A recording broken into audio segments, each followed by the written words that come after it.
कि राकेश, क्या मध्य प्रदेश में जो 10 रिजर्व सीट है, जिसमें 6 आदिवासियों के लिए, 4 जो है एससी के लिए है, और 11 सीटों में आदिवासी समाज का बाहुल्य है, तो क्या लगता है आपको कि जैसे अगर हम मंडला की बात करें, बालाघाट की बात करें, बालाघाट थोड़ा नक्सल प्रभावित है, मंडला कभी आंशिक रूप से नक्सल प्रभावित कान्हा की वजह से होता था, उधर शहडोल का बेल्ट है जो थोड़ा प्रभावित होता है, जो कि बालाघाट, इधर भंडारा, इधर छत्तीसगढ़ के राजनांदगांव, इनसे लगा हुआ था, इसलिए वहाँ नक्सली मूवमेंट था। तो आदिवासी क्षेत्रों में नक्सली इसलिए घुसे थे कि वहाँ पहले शोषण होता था, छत्तीसगढ़ में भी उनकी बहुतायत जो है आदिवासी क्षेत्रों में। तो क्या अभी जो आदिवासी वर्ग है, जिसके लिए अभी बहुत सारा प्रेम व्यास जी ने बताया कि उनकी सरकार ने क्या क्या योजनाएं चलाई हैं और किस तरह उनको लाभ पहुंचाने की कोशिश हो रही है, तो क्या लग रहा है कि आदिवासी वर्ग इस बार किसके साथ है, वो उसकी क्या समस्याएं हैं? देखिए सुभाष जी, यदि बात की जाए आज से करीब 30 साल पहले जो अविभाजित मध्य प्रदेश था, तो उस दौरान जो सरकार बनी थी सन 1990 में, जब पटवारी की सरकार बनी थी, वो आदिवासियों के भरोसे ही बनी थी। 1993 में यही वोट बैंक जब कांग्रेस का साथ गया था, तो 1993 और 1998 में भी जो है कांग्रेस की सरकार बनी थी।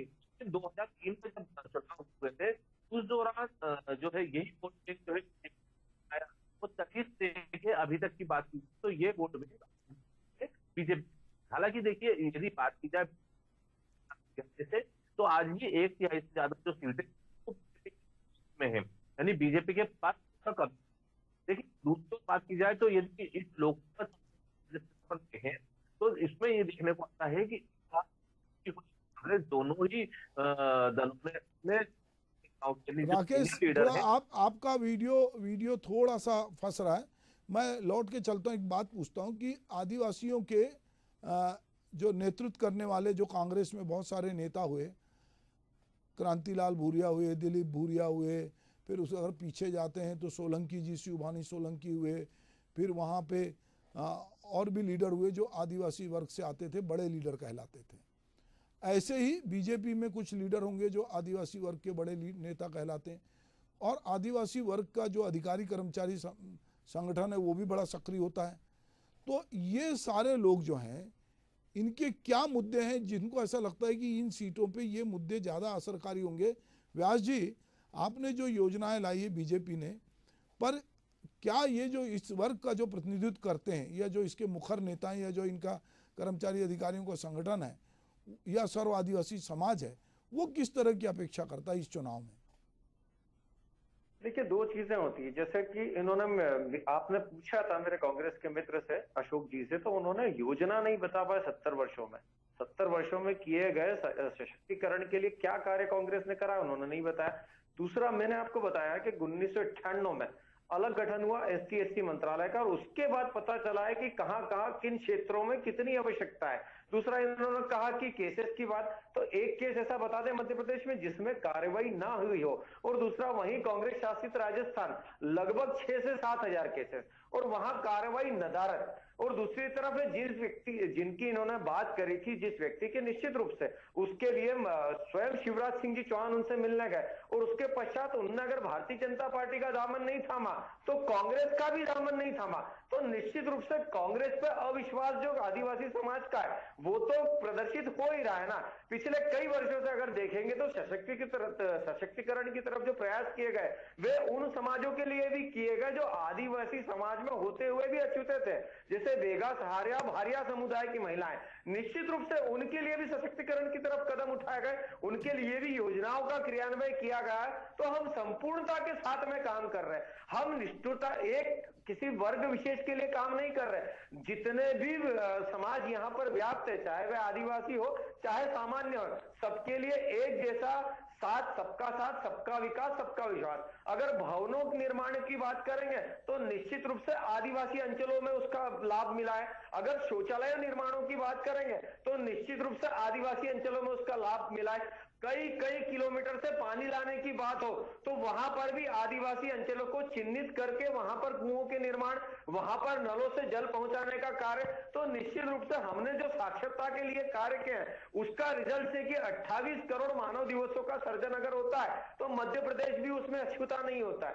निश्चित रूप से जो हमने कार्य कर रहे हैं वो सशक्तिकरण के लिए है और वोट बैंक पॉलिटिक्स के तहत नहीं किए हैं, पॉलिटिक्स ऑफ परफॉर्मेंस के तहत किए गए। और निश्चित रूप से आज आदिवासी समाज को अपने योद्धा जब दिखते हैं, जब उनकी प्रतिमूर्ति दिखती है तो वो गौरवान्वित महसूस होता है। 70 वर्षों के इतिहास में एक या दो सिर्फ सेना नायकों को, आदिवासी सेना नायकों को जो स्थान दिया था कांग्रेस ने, उसके अलावा मध्य प्रदेश में अभी पिछले समय से आप टंटिया मामा की प्रतिमा हो या जैसा मैंने कहा था आदिवासी गौरव दिवस हो या शंकर शाह जी के नाम से यूनिवर्सिटी का नाम हो, तो निश्चित रूप से सभी समाजों को अपना प्रभुत्व और अपना गौरव दिखना चाहिए और सशक्तिकरण की तरफ प्रयास होना चाहिए, जिसमें भारतीय जनता पार्टी ने सतत लगभग 20 वर्षों से मध्य प्रदेश में और 10 वर्षों से केंद्र में कार्य किया।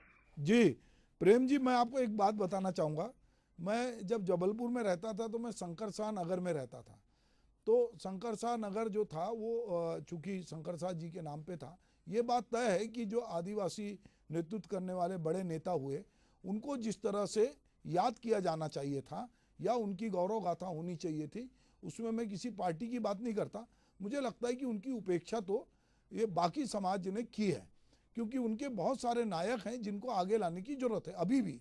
मतलब हमको लगता है कि अभी भी इतिहास में बहुत सारे ऐसे नायक होंगे, जब हम उनकी शोध करवाएंगे, यूनिवर्सिटी इस पर काम करेगी, तो बहुत सारा आदिवासी नेतृत्व जो है वो हमको दिखेगा कि किस तरह से वो लोहा ले रहा था। बहरहाल मैं चलता हूँ अशोक मरसकोले जी के पास। अशोक जी, अभी प्रेम जी बहुत सारी बातें कह रहे थे और अब आप बताइए कि आपकी पार्टी लंबे समय तक रही, आदिवासी आपके साथ थे, पर अभी वो आपके साथ उस तरह से नहीं दिखते हैं। तो क्या क्या ऐसा आपको लगता है कि जो बीजेपी ने ऐसा कर दिया या नहीं किया, या ये कुछ वोटों का ध्रुवीकरण नहीं हुआ, ये थोड़ा मतलब जो होना था अब चुनाव में हो गया? सुभाष जी, आज भी आदिवासी जो है कांग्रेस के साथ में है। ये एक अलग बात है कि थोड़ा सा एक जो रेशो है वो थोड़ा सा कम हो गया है। आदिवासियों को विश्वास भी कांग्रेस के साथ में है, लेकिन ये होता है कि जब भी चुनाव होते हैं उम्मीदें हमेशा बनी रहती है कि सरकार चुन के कोई भी आती है, अगर लगातार 20 साल से ज्यादा समय से भारतीय जनता पार्टी की सरकार है, 10 साल से केंद्र में सरकार है, तो एक अपेक्षाएं होती है कि चाहे रोजगार की बातों पर हम करें कि एक विशेष योजनाएं चलें, चाहे बैकलॉग भर्ती के हो, चाहे SC/ST वर्ग जो है ये नौकरी पेशा बिजनेस वर्ग नहीं है, नौकरी पेशा वर्ग अधिकांशतः काम करता है और अधिकांशतः मजदूर वर्ग है। तो लोगों को एक अच्छी नौकरी मिल सके, व्यवसायिक रूप से उनको अच्छे से जोड़ सके, उनके साथ कम से कम मान सम्मान का भाव हो, किसी प्रकार के जो अत्याचार जैसी बातें हो, पलायन और जो लोकल जो संसाधनों हैं उन संसाधनों का हम सही क्रियान्वयन करा सके, ये बातें ये मुख्य रूप से होती है। ये अपेक्षाएं भी सरकारों से होती हैं। भारतीय जनता पार्टी की जो सरकार है अभी अभी जो है, जब उसको ये लग रहा था कि आदिवासी वर्ग उनके हाथ से छूट रहा है, तो बड़े जोर जोर से ढोल धमाका के सहित आके ये गौरव दिवस की बात कर रहे हैं। अरे भाई, ये सिर्फ नाम परिवर्तन से नहीं होगा। आदिवासी वर्ग ने हमेशा महापुरुषों को अपने दिल में, अपने मन और मस्तिष्क में स्थान दिया हुआ है। हमेशा से उनका मान सम्मान करते आए। कांग्रेस ने रानी दुर्गावती, राजा शंकर शाह, बिरसा मुंडा, टांटिया मामा, इनके नाम से कई कई यूनिवर्सिटी आप देख सकते हैं और कई चौराहे चौक कर रहे हैं। भारतीय जनता पार्टी को हमेशा ये लगता है ये लोग जो करते हैं ना यही सही करते हैं और यही इन्होंने सब कुछ किया हुआ। लेकिन जो पुरानी जो इन लोगों ने कभी योजनाओं का एनालिसिस नहीं किया है कि आदिवासी वर्ग क्या चाहता है। जो हर साल आप अगर आवेदन निवेदन क्रियान्वयन के लिए जाते हैं, इनको रद्दी की टोकरी में भेज दिया जाता है, किसी भी प्रकार से वार किया जाता है।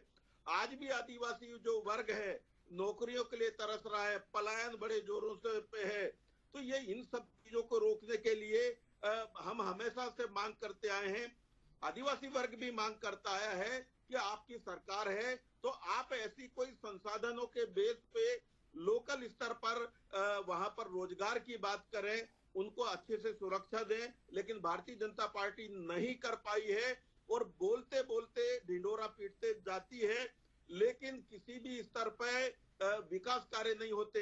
आदिवासियों के नाम पर जो पैसा आवंटन किया जाता है वो सिर्फ इवेंट्स में खर्च कर देते हैं। आप कभी सुभाष जी, आप आदिवासी विभाग के बजट और उसके खर्चे पे अगर एक डॉक्यूमेंट्री बनाएंगे तो आपकी पूरी पोल खुल जाएगी। विश्व आदिवासी दिवस मध्य प्रदेश सरकार ने बंद कर दिया।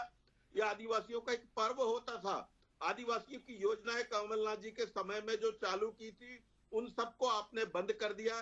क्या दिक्कत है आपको आदिवासियों की योजनाओं से? क्यों बंद कर देते हो आप? विश्व आदिवासी दिवस को आपने क्यों बंद कर दिया है? सिर्फ नाम परिवर्तन करने से कोई समाज का विकास नहीं हो जाता। उनकी मूलभूत आवश्यकताओं को समझना पड़ेगा, तभी उसको करना पड़ेगा। अभी वर्तमान में अब डरी हुई है, प्रदेश में जैसे तैसे तो आ गई है, लेकिन अभी डरी हुई है कि अभी भी आदिवासी, आधा आदिवासी जो वर्ग है वो कांग्रेस के पक्ष में है। 22 सीटें आज भी है और जिन 6 सीटों की बात कर रहे हैं लगभग सभी सीटों पे, इस पे क्या 10 सीटों पे आदिवासियों के सहयोग से 10-11 सीटें हम आराम से जीतेंगे। और यही वजह है कि भारतीय जनता पार्टी डरी हुई है कि कहीं ये जो सीटें हैं, ट्राइबल ने अगर एक तरफा अगर मतदान कर दिया तो ये सीटें इनके हाथ से निकल जाएगी। इस डर के मारे ये पूरा ढिंडोरा पीट रहे हैं कि हम आदिवासी हितैषी हैं, आदिवासियों के लिए हमने बहुत कुछ किया है। लेकिन सच्चाई है इनके जो वादे हैं, इनके जो गारंटी है, ये जो पूरी की पूरी जो गारंटी है ये जुमला साबित हुए हैं। ठीक है अशोक जी, अभी हम प्रेम जी से पूछ लेते हैं कि आपकी जो गारंटी है वो जुमला साबित हुई है कि नहीं हुई है? आदिवासी वर्ग को जो आपके साथ पिछले चुनाव में था उसको आप रोकने के लिए, जिस तरह आपके नेता अभी लगातार दौरा कर रहे हैं, जनसभा कर रहे हैं, तो वो किस तरह से वो रुकेंगे? आपके एक बड़े नेता जो मंडला से थे और केंद्रीय मंत्री भी थे, फग्गन सिंह कुलस्ते, वो अभी चुनाव लड़ रहे हैं, पर वो पिछला चुनाव मेरी जानकारी में विधानसभा का चुनाव वो हार गए थे, ऐसा अगर मेरी जानकारी गलत हो तो उसको दुरुस्त करेंगे। तो एक बड़ा नेता था फग्गन सिंह कुलस्ते जो आदिवासियों का नेता था, जिनका नाम जब चर्चा में था तो मुख्यमंत्री के जो बहुत सारे चेहरे दिखाए जा रहे थे उसमें एक चेहरा उनका भी था। तो प्रेम व्यास जी आप थोड़ा इस बारे में बताएंगे।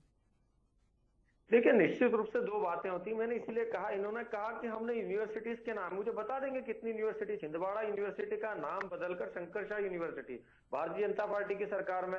भगोरिया को राष्ट्रीय पर्व के रूप में आज अगर मध्य प्रदेश में बना रहे हैं भारतीय जनता पार्टी के राज्य में। मनरेगा का अधिकार अगर दिया गया है, ये प्रधानमंत्री जी का स्टेटमेंट था कि मनरेगा में सिर्फ इसलिए बंद नहीं कर रहा हूं क्योंकि ये कांग्रेस की असफलता और भारतीय जनता पार्टी की सफलता इसको प्रदर्शित करता है। 70 वर्षों में क्या कार्य किए गए आदिवासी समाज के लिए कि उनका सशक्तिकरण तक नहीं हो पाया, सिकल सेल एनीमिया जैसी बीमारी से लड़ नहीं पाए, भवन नहीं थे, शौचालय नहीं थे, नल नहीं थे। ये 70 वर्षों के इतिहास में हुआ है। मतलब वोट बैंक के तहत यूज करना, उनके नामों का प्रयोग करना, प्रलोभन देना, ये सब कांग्रेस के कार्यकाल में हुआ है 70 वर्षों में। दूसरा, आपने जो कहा आदिवासियों के बड़े नेता, निश्चित रूप से आदिवासी समाज के एक बड़े नेता है कुलस्ते जी, और निश्चित रूप से कुछ क्षेत्रीय कारणों से कुछ वोटों का जो कमी रही थी, उसके बाद में सतत आज पूरा आदिवासी समाज उनके साथ खड़ा है।